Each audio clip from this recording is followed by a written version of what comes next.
Welcome to episode 140 of the Muck Podcast, a member of the Odd Pods Media Network. Listen in as we discuss the dark and sometimes weird true stories in American politics. I'm Tina Hadamio. And I'm Hillary Doherty. Oh, look how cute you are. Oh, I changed my shirt.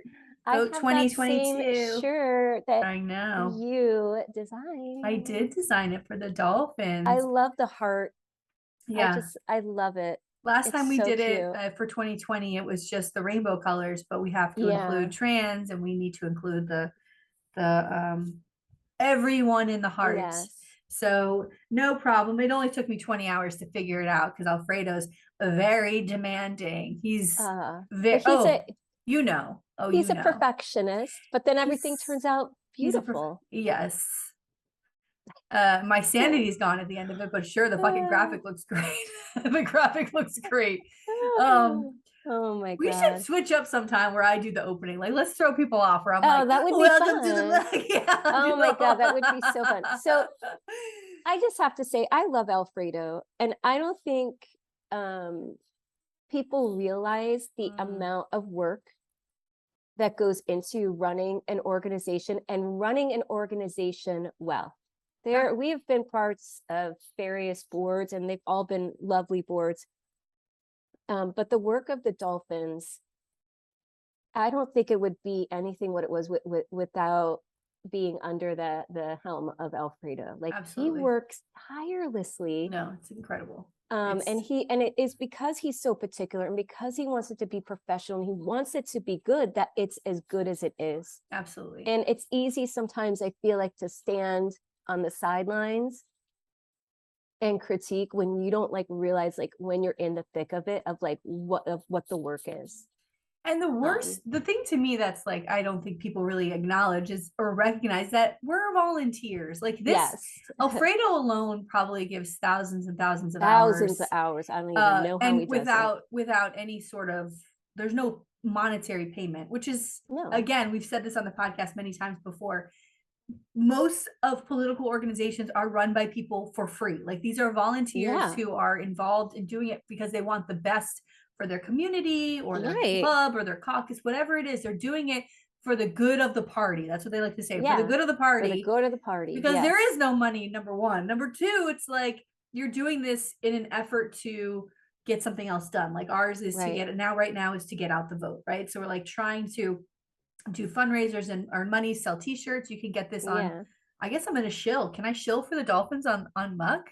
I mean, if people want to buy a t-shirt and you can go to dolphindems.org and buy a t-shirt. It's $20. I think it's $28 if you want shipping, or Alfredo will drive it to wherever you are. He will drop it off within Broward County. I mean, which is again, incredible. But you can wear these when you're canvassing. You can wear these when you walk for candidates. They're nonpartisan.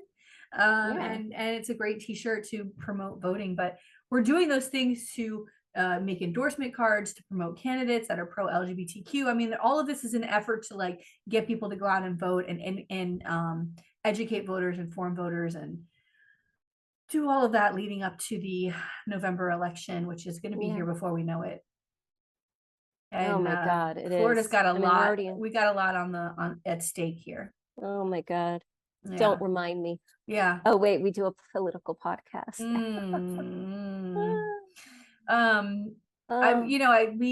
We're recording 2 today, like I said. So whenever you hear this on September 14th, just please know that if the world has fallen apart, and guess what? Something will happen. Yeah, something will happen. Whatever it is, please know that we're not ignoring it. That we are, because we're recording 2 weeks early.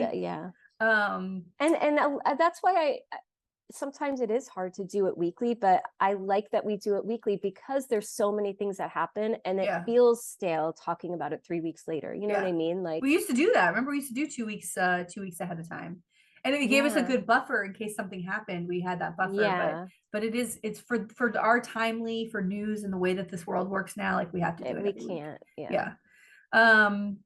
But I would be remiss if I didn't mention the documents they keep coming up that they found at Trump's Mar-a-Lago, his golf club. It's not he needs to be in jail. He lives there, but this is a golf resort. It's a place where people go golfing. It's a public place where he sold our country. Let's I think stop. he's fucked here. I think he's really fucked here. I hope so. Yeah, because Bill Barr, his attorney general, is on CNN, guy. but he was on, I'm sorry, Fox News, talking about all of the things that they found and how he jerked around the FBI and he jerked around the National Archives, and like he's fucked. He's the day of reckoning is going to come for that family, and all the people who are behind him. I can't wait to have a conversation with the people I know who supported that man as president. Well, the problem here, and will always be the problem moving forward, unfortunately, until there's a major fucking explosion of like everybody comes back down to earth, because they're all floating into outer space somewhere, some fucking other place. I don't know where they are. They're in La La Land somewhere, and I don't know. One day I hope everybody comes back down to earth. They don't have, listen, I don't ever need someone to say to me, oops, I was wrong. You don't have to say that to me. Just move on from defending this motherfucker. Let's get back to like, here's baseline truth. Like, let's just get down to baseline truth. Like, let's get back to that. I don't know if we can. I don't know if we can either. But if Bill Barr is saying that he's my favorite things, a couple things is this, is like Trump was like the picture where it's like all spread on the floor. He's like, I'm not a slob. I wouldn't leave things like that. And that's like, that's what you're concerned about, like what the documents look like, instead of like what you're the guy that threw, what did he throw? Ketchup on the wall? Oh my God. Give me a break. This guy. It's crazy. I wish, in 50 years, it's going to be so interesting. We'll potentially, we'll be old in our little old folks home. Calm down. And I'll be lucky to be alive in 50 years. Yeah. But if we're lucky to be alive in 50 years, I would love to see how this era is being discussed. Yeah. I want to see the documentaries. I'm just from a lens of people who maybe are kids now or grown 30 up, years removed, and looking back. I'm curious to see. Me too. Because the other part of it is like the difference now compared to like Nixon's Watergate is there's a daily, if not hourly, recording of where people stood. We know where you stood. That's never going away, right? Permanent. What is it? Public and permanent. Is that what public you and permanent? That shit's never going away. What you said on the news, what you said on Twitter, what you said on your Facebook Live videos to defend this motherfucker. Everybody will know 50 years from now where the fuck you stood. There's no turning back now. Like there is, and all these people like what's that dumb bitch's name? Ann Coulter is now like, oh, Trump's awful. Everybody's turning their back on Trump, and she's turning her back on him. She wrote a whole book in defense of Trump or something, of like Trump's slang. I don't know. She made a whole book. She's an opportunist, of course, and she makes money off of selling horrible people again, and then now is trying to make money off of turning her back on him, even though she was part of the machine that put him up there. She does not care about the country. No. I mean, go ahead. Well, no.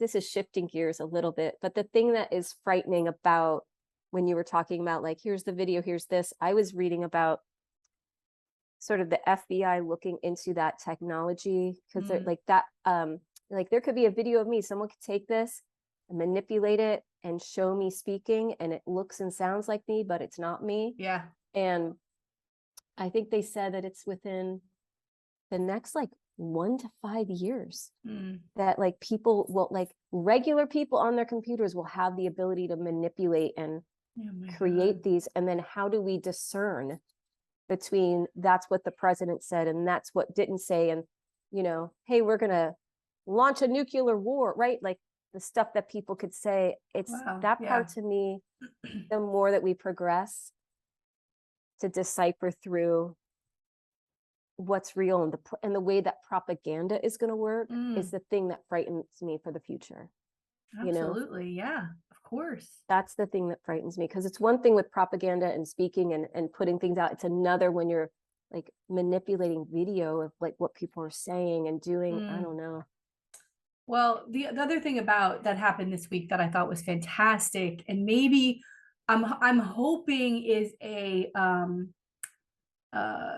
an indication of where we'll be with Trump in a few years, is that Sarah Palin was running for a House seat in Alaska. Oh, yes. And she lost. I saw that. Indigenous woman who's a Democrat, and she was on this video going, I guess it's what Alaska wants. I don't know. Yeah, I guess it's what Alaska wants. And it's like, she's 14 years removed from her craziness and of what we thought was crazy at the time. Can you imagine? So maybe that she doesn't seem as crazy. I mean, she's crazy. But like, you don't ever hear from her. She kind of disappeared. She was this reality star for a while, and her family's wild, and like she kind of disappeared for a while, and then she pops up to run. Like maybe 10 years from now, that's what Trump will be for us, this blip of like someone trying to just pop up. But like, you don't see Sarah Palin, you know, fanatics still coming out and supporting her. It's like she's kind of gone away.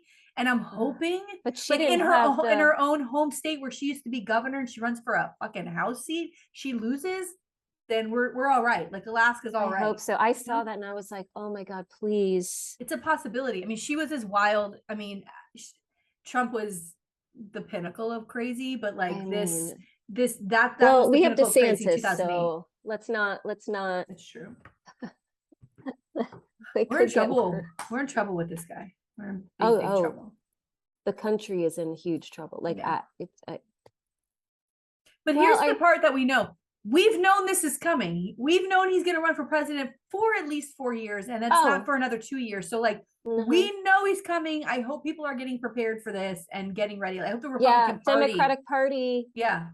I hope you're ready, because ready. I have family in different states that like him. They just want to win. So maybe they'll be okay with DeSantis. I don't know, but he's extreme. He's an extreme example. He's testing the waters. Yeah, here. Of what he can do. And we're suffering. Yeah. I don't think people realize how bad we're suffering in Florida. Yeah. Or they care. Oh, I also wanted to mention that I'm obsessed with Mark Maron. Do you know who Mark Maron is? Mark Maron. He's a comedian, but he also is like one of the very first like podcasters. He has a show called WTF. It's what the fuck they call it, WTF. And I feel like he does interviews. He does interviews. Oh, I might know this. Yeah. They are so good, Tina. His interviews. Wait, like interviewing people at like he does a lot of comedians because he's a comedian, which I love, because I love when like dissecting jokes, dissecting comedy. But he interviews actors and like authors. It is so fucking good because you could tell he's got like notes that he's looking at. Yeah. But somebody answers a question and he'll just take this other road. And I heard him on the podcast recently. It was like an old episode because I'm just like bopping through and listening to different people that I like. And someone's like, you're such a great interview. And he said when he talks to somebody, he said it's like pulling a thread. So as soon as something is said, he just like he's like, oh, there's something there. And he like pulls it to see what else comes out. So you hear people talking about their lives, like even actors that you've known forever, and things you've never known about them, because he just goes down these roads and he weaves this thing, and it's so fucking good. I gotta listen. I need something new. And I think he's like charming in a way, like he does this in his garage, you know, so he's charming in the way that you're like sitting in his garage with him, and it's not pretentious. Yeah, it's just like and relaxed. He's just like this, he's really smart and funny. I don't know, I'm like obsessed with this podcast. I keep going through and listening to all these different episodes. But a year ago, well, actually it was in 2020, in like June 2020, he had a girlfriend. They were together for a year, and she started to feel sick, and they thought it was COVID. She's a director. She's done like 6 or 7 movies. Her name's Lynn Shelton, and they were together for a year, and she starts to feel sick in June 2020, and they go to the hospital. They test her. It's not COVID. They send her home, and she just gradually was getting more and more sick over a few days. And then she goes back into the hospital and she dies. And it ended up being a form of cancer, like this cancer that just moved so quickly.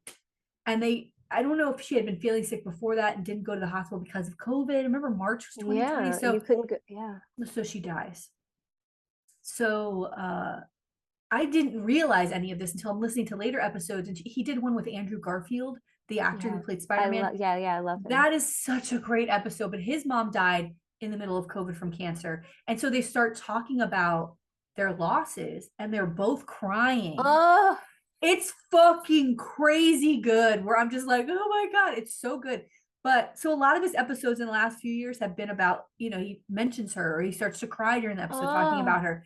So I went back because when somebody dies, they'll put an episode up like when Bob Saget died. He's like remembering Bob Saget. He'll put up an interview he did with him. Well, I go back to right in June when she died.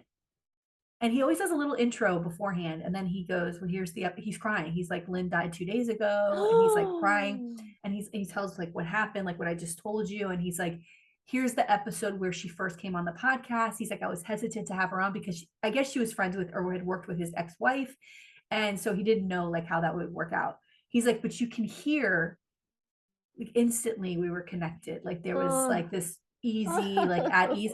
So I start listening to this and I'm crying the whole fucking time because you can hear this like beautiful thing. And like she was married at the time, and I guess he was in a relationship at the time, but still there was something that was building that was so special. It's just, I don't know.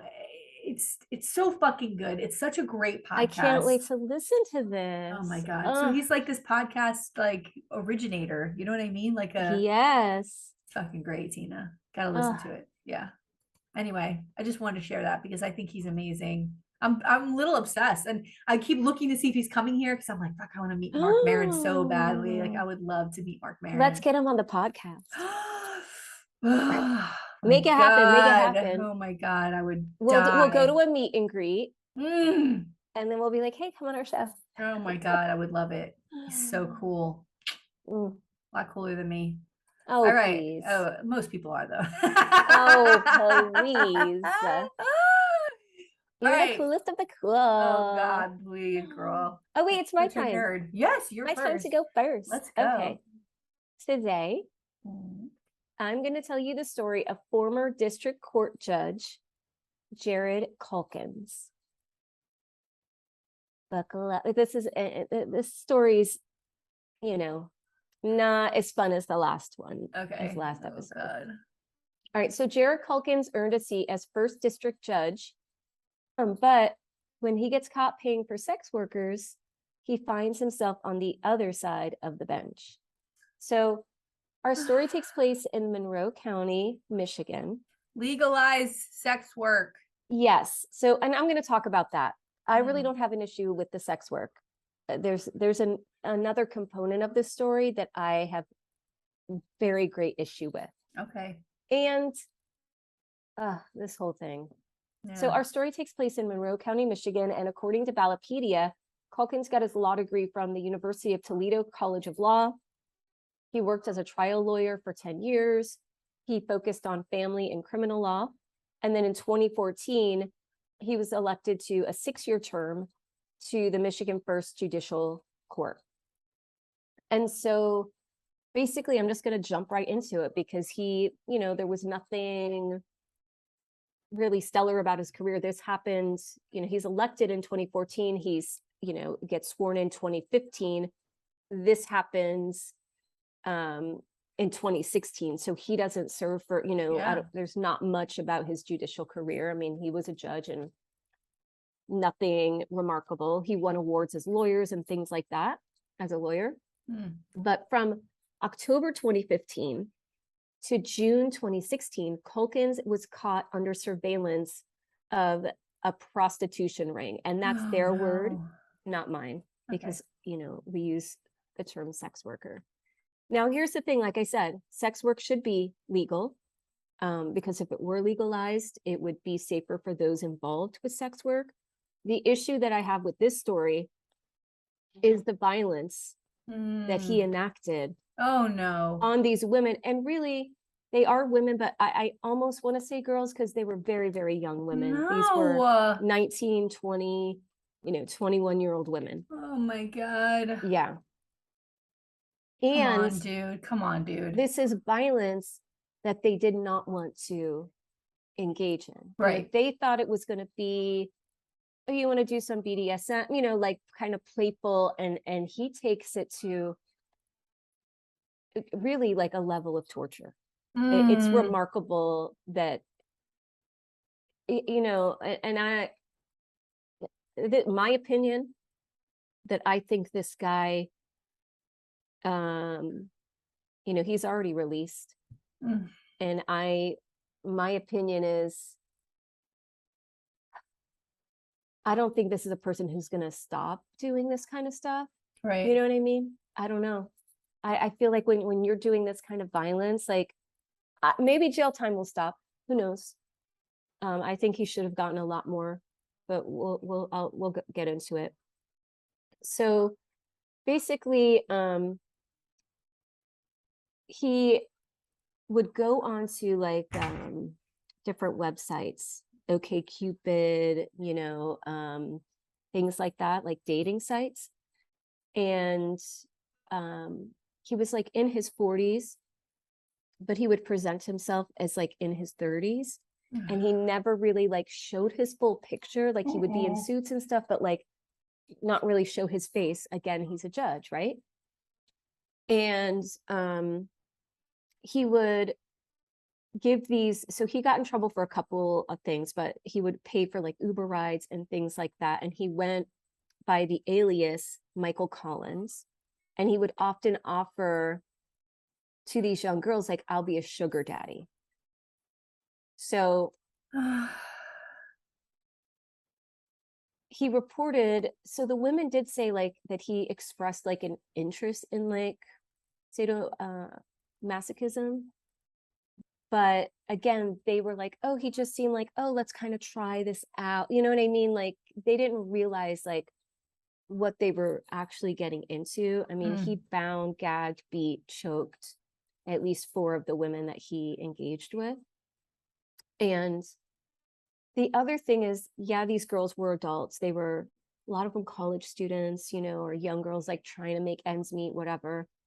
19, 20, 22 years old. But every single, and I have the affidavit, and you can like read through the very detailed statements of their victim statements. They all said that they looked a lot younger than their age. So these are like 19-year-olds that might look like they're 15 or 16, you know what I mean? And that was like the thing that he liked. This is not good. This is not good. No. So when these girls would connect with them, he would tell them like, I want to be your sugar daddy. I want to spoil you. Right. And then he would suggest that BDSM stuff. And they thought, again, it would be light and playful, but not the torture that he ends up presenting to them. And he ends up getting arrested like in his office. So imagine he's a judge and they show up at his office, throw him in handcuffs and walk him out. Like they could have done it at home, but you know, they're making a statement when they do that. And the DA Bill Shute said at the time of arrest, quote, public officials must be held to a higher standard, and I will continue to work with law enforcement to ensure that we hold accountable anyone who violates the public trust. So, sorry.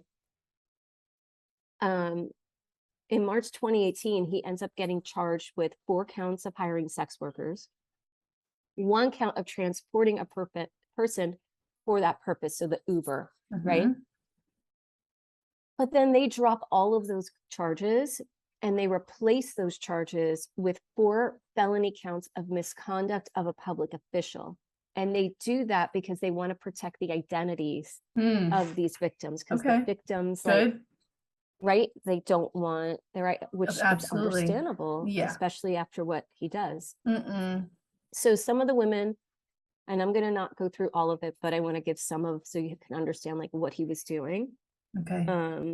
So prior to sentencing, the Toledo Blade reported how Calkins, quote, brutally whipped, beat, and electrocuted them for sexual gratification. And I read through, and it was, I was just really shocked. Choking, strangling, the electrocution, and like electrocuting one girl. She said she was crying and like begging him like to stop. And he was like electrocuting her in her genital area, where then like she couldn't feel anything afterwards. Like it like damaged her ability to like trust men or be intimate, like really like did a number on these young girls who thought like this was a guy who's going to be a sugar daddy and buy me gifts, and you know, because that's like a whole thing too. And I think that's fine. And again, like if you want to engage in BDSM, you're free to engage in that. But when the thing that was the issue is that they had safe words, and when they would use the safe words, he would hurt them more. He wouldn't. My God. Yeah. So he's not participating in this in the way that people should be participating in it, right? And right. The whole thing, trust. well, the whole thing about that is like a dom and a sub is that yeah, the dom doesn't exist without the submissive being like okay with everything. Like this doesn't exist without this person saying that that's what they want. And if that doesn't exist, this is not BDSM anymore. It's not this working relationship this where is you both now agree. Violence and attack. That's right. And, yes, that's right. There's no permission that's given. Then you're not on the same page, and it's not a consensual experience together. Yeah. No, so this is really insane. Yeah, I mean, one of the words was yellow, which meant like don't hit me as hard. And when she used it, he hit her harder. Oh my God. And she said that the aggression like continued to escalate. And she said, quote, imagine a man who's 6'4" hitting you as hard as he could. And these are girls that are like these tiny, petite little girls. And he's just like beating them. Jesus. Choking them, again, electrocuting them, like essentially like that I don't get the electrocution. Like using objects on them. Oh, like, no. No. So he ends up pleading guilty to the 4 counts, and he was sentenced to 1 to 5 years with no possibility of alternative incarceration. So that means like no halfway house, like you're in jail and that's it. And 1 to 5 years meant like after 12 months, you're eligible for parole. So the Toledo Blade reported that after the sentencing, Judge Archie Brown, who presided over the case, said, quote, if there ever comes a time when it's easy to put someone in a cage, then you're in the wrong line of business. I'm doing that today, and you know that, Mr. Calkins. So a lot of people, I think, also felt that because he was a judge, he maybe got like a lighter sentencing. I feel like, I mean, when I read through what he was doing to these women, I mean, again, these were young girls that were like thinking that they were meeting someone who was going to be the sugar daddy. One girl was like, I thought maybe I was going to be in a relationship, and she had like met him a couple of times, and he like manipulated her, and it became this abusive thing where she thought like, well, maybe he'll like me more and he'll be what, like what the fuck is going on? What the fuck is going on? I'm not in the place. Like I've done this, I've gone through this before in my head. I mean, it took me a while to get to the sex work thing. Like I want it to be legal because I want women to have these protections that they deserve. Yeah. And especially in the trans community as well, trans women to have that sort of protection that they deserve, because it is work. The sugar daddy thing, this is all very difficult for me. And I don't know if it's because I've always been like, I'm working and I'm going to take care of myself. And I try to understand my privilege in that. I try to understand my place in all of that. I get it. But at the same time, unless you're in charge, you have no power. Like, I feel like that's giving power to this other person, even if there's an understanding of it all. Right. I mean, well, some of them were like, well, I just thought I was going to be this arm candy. I thought I'm just going to be, but like, this older guy wants a pretty thing on the arm. I'm young and pretty. Buy me stuff. Let me be cute. Yeah, we'll hook up. Like, not a big deal. And then he took one of them to his home where his wife and children lived, snuck her in through the basement, and had like this whole like torture basement like set up. And one of the girls was like, it wasn't until I was like crying and screaming like to please stop that like that's then when he was satisfied. Maybe what I mean? I think I just had this very naive view of the whole thing. Like I don't know, maybe the girls do feel like they're in control. Maybe this is a one-off, like maybe this is 1 out of 1,000 is a guy like this, maybe there is this understanding and reality. Like we're just gonna have fun. Yeah, reality too. Like, but to me, I mean, I'm trying to be as feminist as I can right now, but Yeah. like being someone's arm candy sounds fucking horrific. Like to me, Right. and don't say anything about what I'm about to say. Okay. I could never be in that position either. You know what I mean? Like no one would ever be like, I'll pay you to be on my arm. That would never Oh, happen. No, but you know what I mean? You know what those girls yeah. look like whatever Yeah. that image of this perfect, most beautiful, like 21-year-old girl. I was never that. So maybe I was never in that position where it was being offered to me. But at the same time, I think it's completely to me, it'd be humiliating to be like someone's arm candy and like pay me because I look beautiful. But also, I love people like I've said it before, like Megan the Stallion or Cardi B, who's like, get that fucking money and do what you can. Yeah. Like fucking it, like be that feminist, get that money. I Yeah. told like I as long as you're in And it control and could you be, understand, I get it. But like, look at this fucking guy. Like these yeah, look girls at this thought they guy. were going And then, I to. mean, the other side of that is, oh, you're going to be, hey, I'm this, beautiful woman. I'm owning this space. I'm walking in with this Yes, I powerful love that. guy. It makes me feel so good. Like I And fucking like, love here it. I am. And And I'm getting paid to do it. And I'm having fun. And it's just yes, like, yeah. and it's like I So said, there's a it's reality to layered. it. It's Let's layered. not like we all see like that, like especially in Fort Lauderdale, like that blue martini. I don't know if you've ever been there, the Yeah. blue martini. There's always Yes. like a 6-year-old guy with a 25-year-old Yes. girl, and you're like, oh God. But it's like, you know what?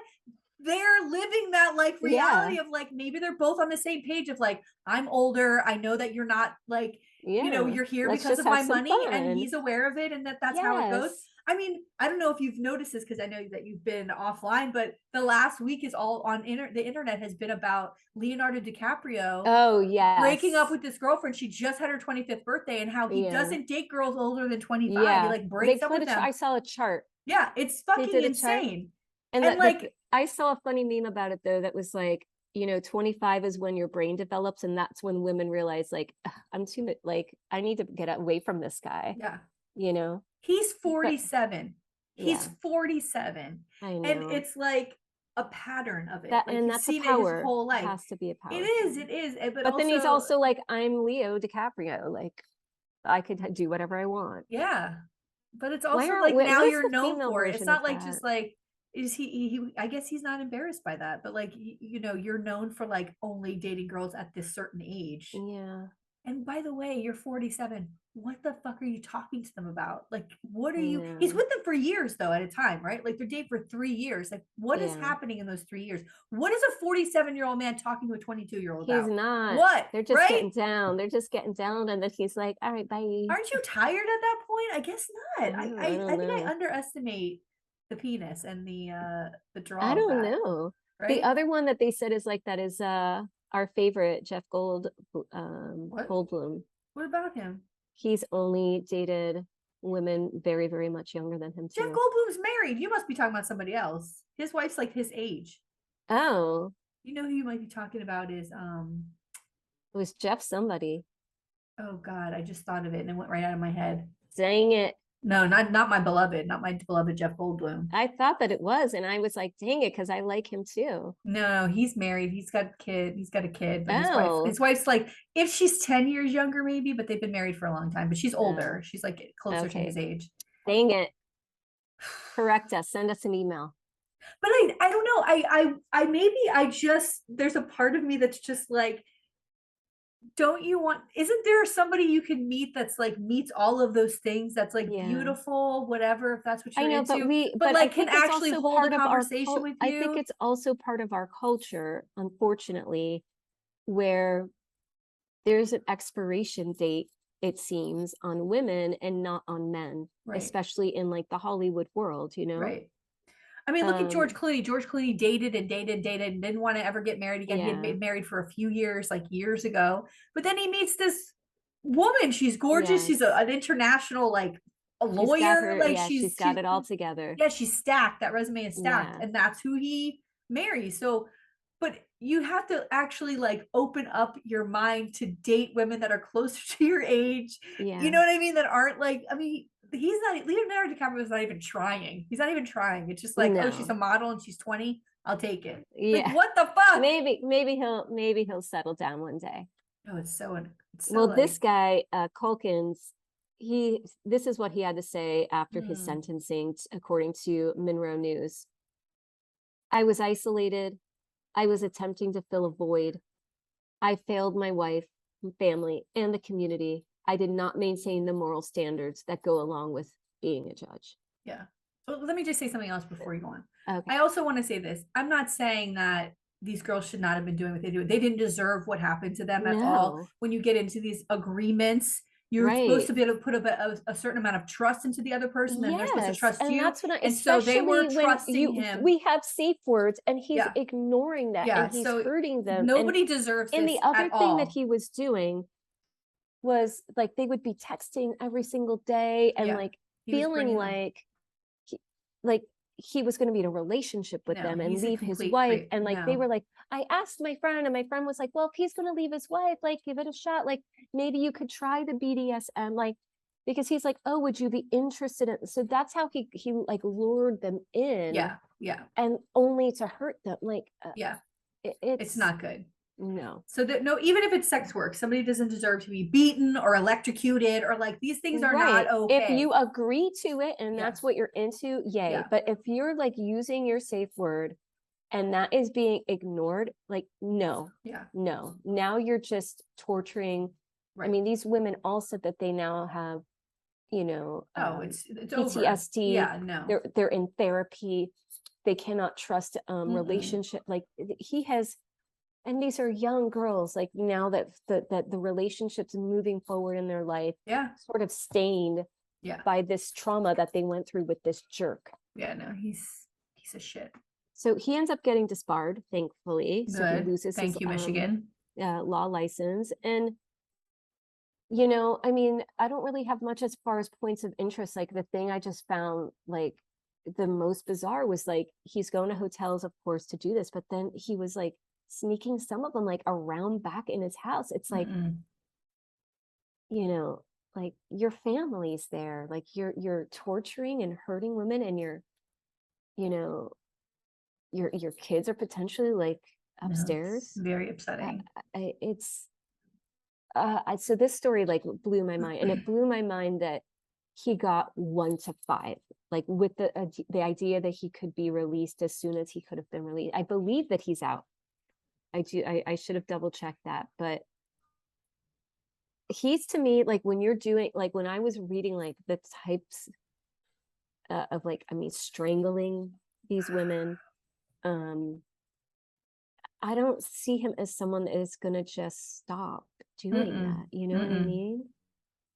And he's clearly like, maybe I don't want to assume things about the sex life he has with his wife. Maybe they do light BDSM. No, apparently he told some of the girls that like, my wife isn't into this, she won't do this stuff, and that's why he's like finding this outlet. Oh, wonderful. Imagine this wife. No. Now imagine like this is what you find out about your husband. You've got 2 young kids. No.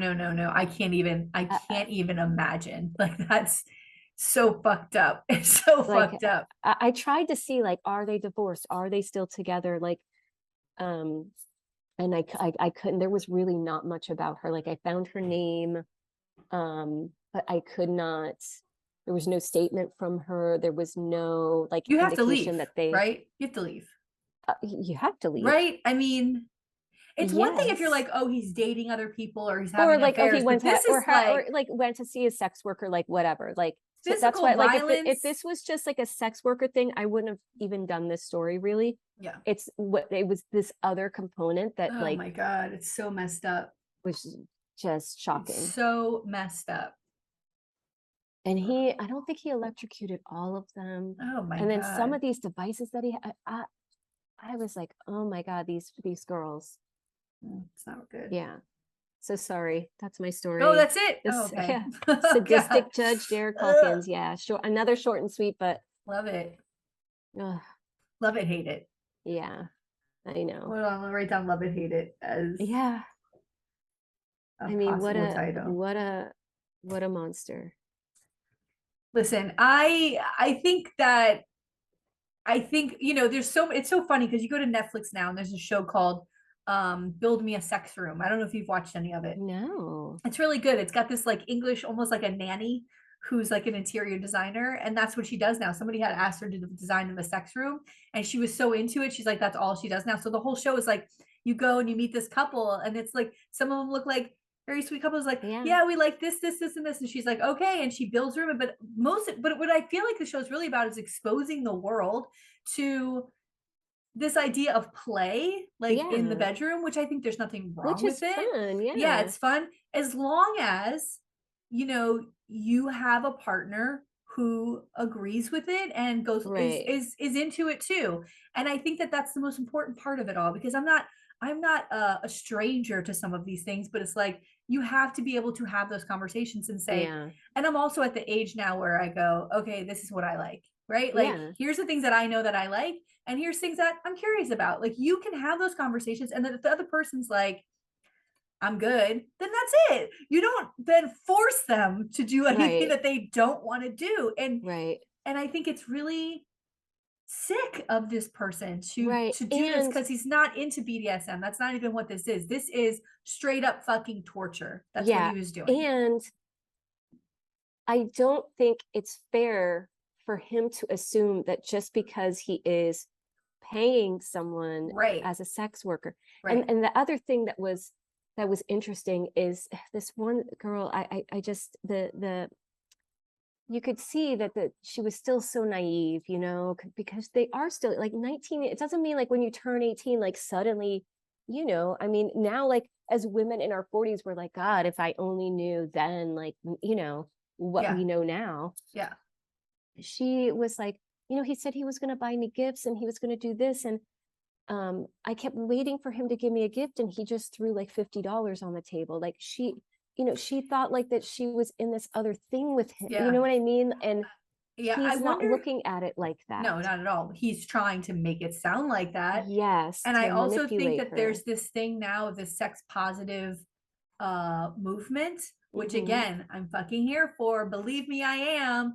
But let's also talk about the dangers of the people who can be behind that. And they're people who like seem like they're sex positive and they're all here for you, but they're not good people. I think that that's really, really important to also say. It's not just like, you should be free with your body and you should not so free. What am I thinking? Like, you have control, you can do it, you can behave the way you want, you can, all those things, but you also have to be careful, because there's people who will take advantage of you and hurt you. And that really needs to be said. Like, don't put yourself in dangerous situations. I don't know. Our friend, we have a friend who wants to do the podcast like we that. We need to do it. She's very great, really but because we need to have the conversation. One of the conversations I've had with her was just about like showing me these messages she gets from fucking creeps on these websites, where she says these are all the things that I like, and she's open sexually to things, and the creeps messages are like 9 times out of 10 are just like fucking bad, and the way that they talk to her, and it just I don't know. There's a way to be sex positive but also be fucking safe physically, and I just don't know if these girls got that part of the message. No, I think that they, they're on like OkCupid. Like those are sites that are like dating sites. You know what I mean? Yeah. It's not like they were on, I don't know whatever like a be. sex, like let's meet up for sex kind of thing. Yeah. All right. I don't know. It just made me sad today. So remember, last week I said yes. I am covering former Speaker of the House in Tennessee, Glen Casada. So I found him because he's in the news now. This is a current story that's happening and unfolding. Yay. But again, another great muck person, and I found him. And the other guy from last week, David Bird, from the same kind of story. So Glen Casada was born on August 2nd, 1959. He graduated from Western Kentucky University with a bachelor's in agriculture and education in 1982. In 94, he was elected to the County Commission of Williamson County in Tennessee. And in 2003, he was elected to the Tennessee House of Representatives. Casada served as the majority leader in the House from 2017 through 2019. And in 2019, he was elected Speaker of the House, but he didn't serve in that position for very long. Here's something fun about him. In 2009, Casada was one of the plaintiffs in a lawsuit in federal court. It was Captain Pamela Barnett versus Barack Hussein Obama, which claimed that Barack Obama was not an American. Oh no. And therefore ineligible to be president of the United States. I mean, God, this is 2009, so he's already elected. Yeah, no, I remember this. Like, I just remember these stupid birthers. So he was one of these fucking assholes, right? God, what idiots. Judge David O. Carter. Racist idiots. It is racist. It's totally racist. Judge David O. Carter ruled that Casada and other state legislators did not have standing to sue, since the supposed harm they feared was, quote, highly speculative and conjectural, end quote. In April 2011, Casada tried to repeal a workplace non-discrimination bill for sexual orientation and gender identity in Nashville. In an interview, he explained he was trying to, quote, create a uniform environment across the state, similar to what the Interstate Commerce Clause does for our country, end quote. Right? He's trying to do this for everybody, treat everybody the same, right? Okay. Because we know how well that's worked out for women and people of color to be treated the same as white men, right? The bill was supported by David Fowler's socially conservative Family Action Council of Tennessee, and the log cabin Republicans were opposed to it. Now, log cabin Republicans, these are gay Republicans. Yeah. And they usually go along with everything that Republicans go along with, but they wouldn't go along with this because it would not benefit them, right? Right. In November 2015, Casada said he wanted to stop admitting Syrian refugees in Tennessee. He also wanted to return those who were already in the state to the U.S. Immigration and Customs Enforcement. In October 2016, Casada ran for re-election against Democratic candidate Courtney Rogers, and he won the election by more than 17,000 votes, which is a lot. In February 2017, he was selected to be the Republican Majority Leader in the House. He voted for Ted Cruz in the Republican primary of 2016 election, and of course voted for Trump in the general. On March 4th, 2017, Casada was one of the main speakers at a rally in the Legislative Plaza in downtown Nashville to celebrate the policies of President Trump. Oh my God. I mean, this is like the worst resume I've ever heard. So just like our guy last week, Casada has two scandals. Oh, okay. One that hits and it's bad. It blows up and it's bad. And he loses his position as speaker for it. But then the second one breaks and he's out. Like, that's it. Ooh, okay. So finally someone's out. Here we go. Okay. So in May 2019, several scandals broke out in the speaker's office from investigations that were conducted by a local television station, WTVF. Yes, first, I love the journalistic come on, investigations. Yes. First, it was uncovered that Casada's chief of staff, his name was Cade Cothran, had possibly attempted to frame Justin Jones, a local civil rights activist, for violating a restraining order. Oh, God. Now, this Cade Cothran, I'll put pictures of him in our notes. He looks like all the legislative aides, right? Like, there are always these younger dudes who wear their suits. You know, they have those nice suits, and they look like the typical fraternity douche, right? Yeah. Our good friend Chip Marca has one of these guys working for him. He's an asshole. You're an asshole. And I fucking hate this guy. I'm not going to name his name because he's not worth it, but he's running his campaign again right now. Oh my God. So that claim was later found to be false by a special prosecutor appointed to the case, but the text messages that they found showed Casada received one racially charged and several sexually explicit text messages from Cothran, talking about like other people, other women that worked there, things like that. Oh. So he resigns his position, Cothran does, the aide, on May 6, 2019. Several lawmakers then encouraged Casada to resign as House Speaker as more information was revealed in the investigation. So here's some of those other things that were revealed. Ooh. One, it was uncovered that Casada hired Michael Lofty, a political operative on the House payroll, but did not have to report to work daily. That's nice. So he's paying this guy. Yeah. He was only required to come in when needed, and Lofty was tasked with spinning a story to make Representative David Byrd, who I talked about the last episode. He hired him to make David Byrd's sexual assault accusers look like they were fabricating their story. Oh. Okay. So in that story, this is why he's on the payroll. That's why he's on the payroll, to spin and tell stories to make these girls who were 15, 16 at the time and were So, Nice guys. yeah, These are nice guys. to cover up. That's how I found David Bird's story. I was like, what is this? So the second thing was that the FBI opened an investigation on the controversial vote he had on educational savings accounts like school vouchers. Something shady was going on there. I didn't really get to look into it. And another thing was members of the House of Representatives noticed there was an additional research analysis hired, but they were hired to be hall monitors to track other members of the House body. So he was hiring people on the payroll to spy, to look and follow other House members. It's like Nixon, kind of, right? Wow. Yeah. What is he so worried? Oh, he just wants dirt. Yeah. Does he want to blackmail I think people? so. And I think that's why, like, when David Byrd, who had COVID and almost fucking died, like on the last episode I talked about, goes along with like, yeah, we shouldn't mandate massive vaccines. And they're like, this it's is what because we he did for knows you. that, yeah, this guy was doing these things for him. Wow. On May 8th, 2019, Casada apologized to his GOP colleagues and said that he would unify the House with an action plan. Oh. He then met with the Tennessee Black Caucus of state legislators on May 20th, 2019. And later that day, that caucus announced that they had lost confidence in his ability to lead and asked for his resignation. So they meet with him and they're like, no, this guy's fucked. Yeah. So, which I love. The Tennessee House Republican Caucus met to discuss their future with Casada as speaker. After a 3-hour meeting, the vote was 45-24 in favor of a no confidence resolution. Ooh, that's huge. They turned their back on him, right? After the resolution was adopted, Republican Governor Bill Lee announced that he would consider holding a special session of the legislature to hold a removal vote if he did not resign. And on May 21st, 2019, Casada announced he will be resigning as Speaker of the House, but not from the seat. Stay in the seat. Wow.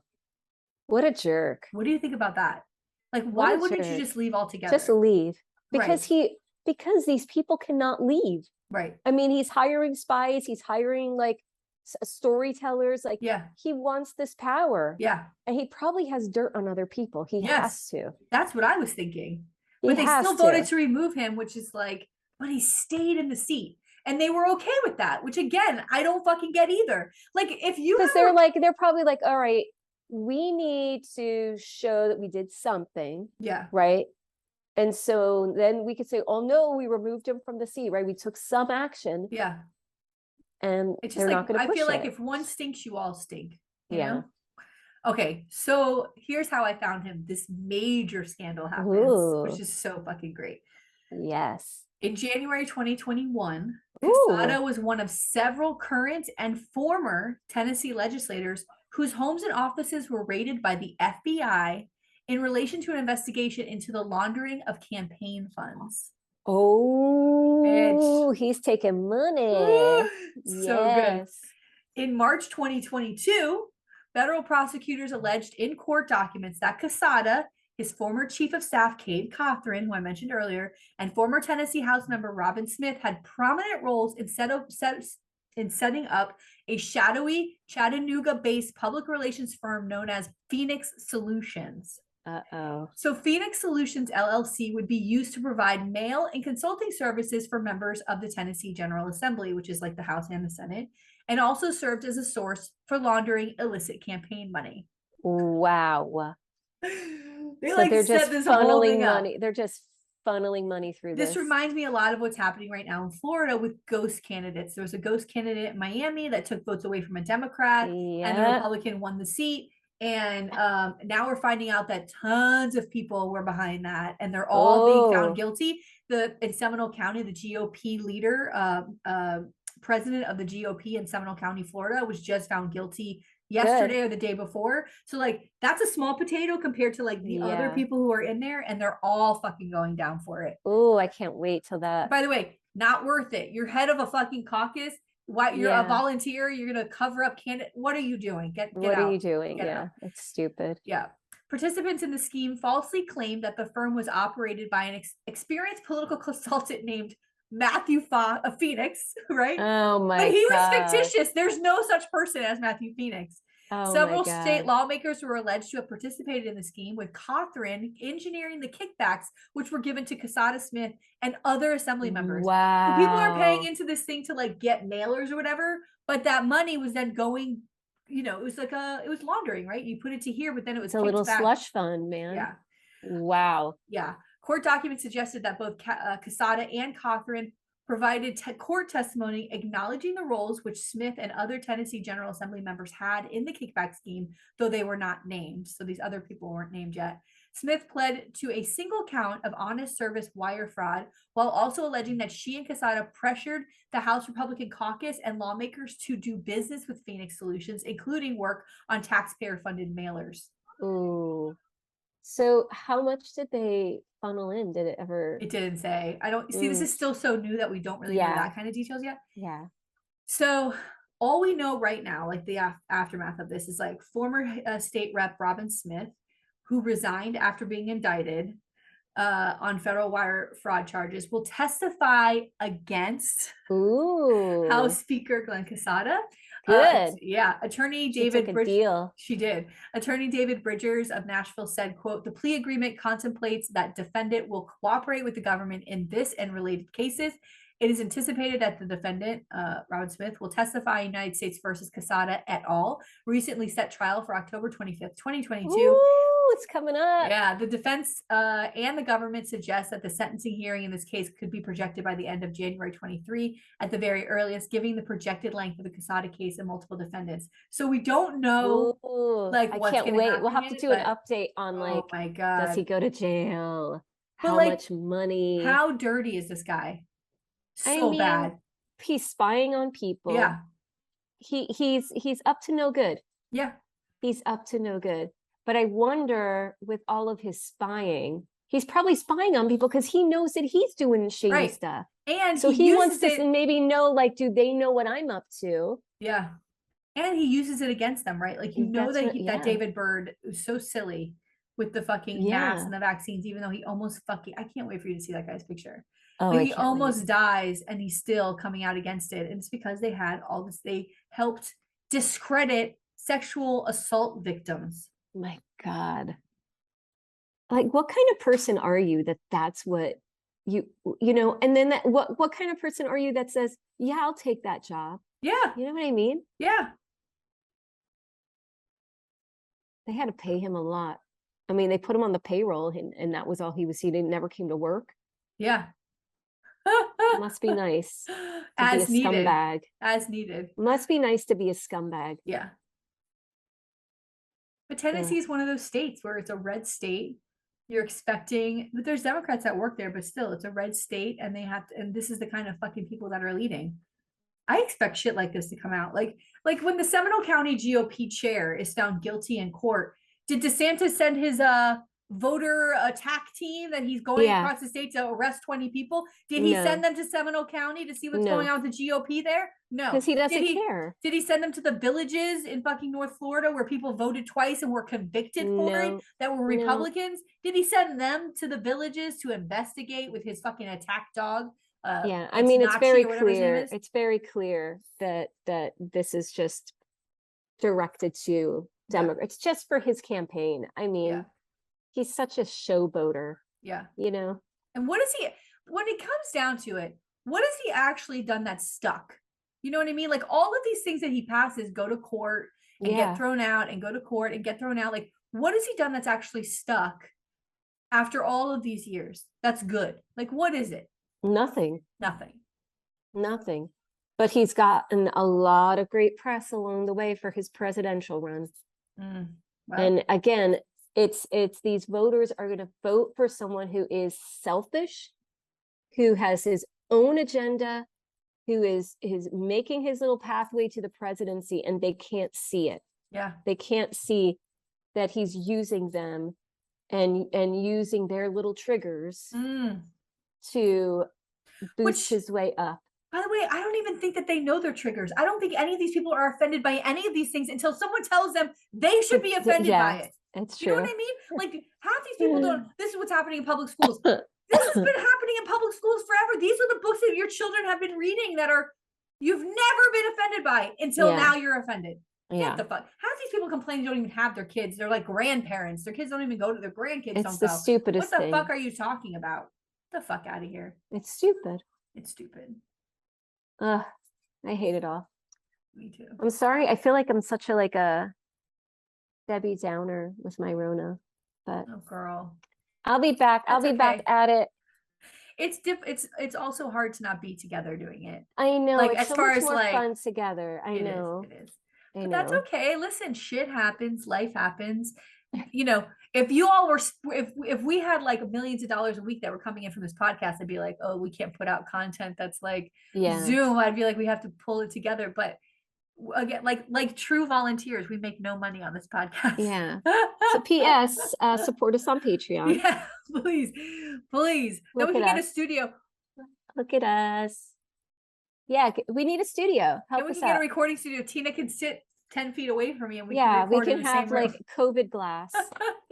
We'll have COVID glass separating us. We can have an engineer. The Rona comes around. We can have an engineer, not just an engineer that sits there and laughs at our jokes in my dining room, but like a real engineer. Yeah, he's adorable. We can have like a real engineer who like edits this for us and puts it all out. And, please, where are you? Someone wants to apply. Someone who makes our graphic. Yeah, someone who can make our graphics. We can supply coffee, maybe donuts. Yeah. And donuts. I mean, then you're in our company. Yeah. Oh yeah, who doesn't want that? I mean, that's payment enough, bitch. Please. Hi. Yeah. Oh my God. My dream for this podcast is I don't have to work anymore. Yeah. And so we just do this. Yeah. We do the stories, we record, and then we never see it again. Somehow it appears online. The graphics are up. Someone's posting for us. We don't do shit. Guys, can you make this happen? I mean, we've been here for you. Yeah. This is our third fucking year, motherfuckers. Come on, help us out. Help us out. Oh, you know what's gonna help us out. You know what's coming up? I wanted to see if you wanted to go to was the Women Who Podcast convention. Have you seen that? Oh, it's like in DC or Philadelphia or something. I think. I don't know. Maybe November. What do you think about that? Maybe. I got to see the time frame. Right. Well, my damn schedule. And then Podfest, I think, is in January. I know. We got to go to that. Come on. That'll be Orlando. I think we could do that one this year. Yeah, we should do it. Are you going to try to get us to be speakers again? I got to see if something comes. I think they wrote us back. And it ended up in like a junk thing. The thing about Podfest is that you have to be BFF with that guy. It seemed to be like only people talking were people they were friends with. Yeah. Who you've never heard of. Like it's not like people have heard of them as far as podcasters. Like Hi, by the way, hi Podfest. We're ready, Podfest. Here's me on Podfest like this.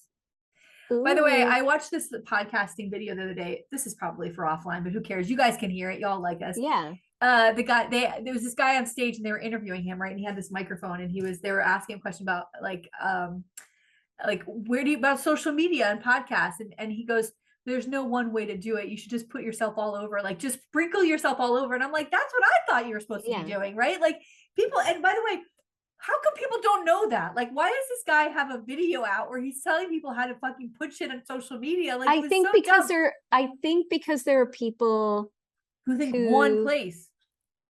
Well, no, but I think there's also people who are, 50s and 60s who are podcasting who don't know. Oh God. Like where to go. You know what I mean? What's that podcast sound like? Well, some of them are good.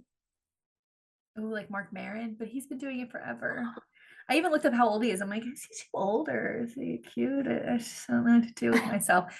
On his Instagram, he has these guitar, like he plays guitar, and I'm just like watching this, and I'm like, what is happening here? What is happening? What's his story? How old is he? He's 64. Hey, he could be your sugar daddy. Wait a minute! I want a sugar. You're right, but I don't know if does he have? I mean, he's gotta have money, right? He could, he'll shower you with song. But see, here's the problem with the sugar. When you say sugar daddy, you have to be a sugar baby. And honey, look at this. Look at this. Yeah, but you guys are still wrinkle. You guys are still May, December. It just has to be May, December. True. 20 years. That's a good. Yeah. There goes the cat. Yeah, maybe Mark Maron could be my sugar daddy. Oh my God, let's make it happen. Oh God, could you imagine? I'd be so annoyed. What happens if your sugar daddy's payment doesn't go through? Like, what do you do when do you have to call your sugar daddy and be like, my money didn't come? Yeah. I just imagine that's how a sugar baby talks. She's like, hey, sugar daddy, my money didn't come through this month. Like, how do you talk if you're a sugar baby? You didn't Venmo me. Baby, I didn't get my money, daddy. It would just be like emojis. It would just be a text and like money, like the big lips, and then like like the crying, like the big eyes, like yes, I didn't get my money, daddy. Like, where's my money? Yeah, money, cry face, then the big lips and an eggplant, and like oh my god, it's so good. It's so good, TJ. You're so right. It would just be emojis. Oh my god. And then he sends the money, and I'm like, I'm happy. Yeah. Oh my god. Maybe I should have sent that to my boss when my paycheck clears on Friday. I'm like, yay! thanks for paying me. Oh my god, it's too much. It's too much. Oh my god. Yeah, I think my sugar baby days are over, honey. They're over. No. Oh yeah. I'm good. I'm good. No. Yeah, I'm good. I'm happy. Okay. I'm happy. I'm content. I'm good. I'm good. Yay. Lots of love. I'm happy. So I guess that's it. That's it. I'm gonna go crawl into bed for a while. Oh girl, yes. Oh God. God bless you for getting on here. Oh my god. Tina. Well, I'll see. I can't wait to hear about your trip. Well, This is coming after your trip. Yeah. So you'll hear about the trip a week after. Yeah. I'll send you pictures. Yay. I'm gonna be in the pool. I'll be walking around Key West, trying to avoid Rona and Key West. I have a feeling everybody in those bars, those bars are like.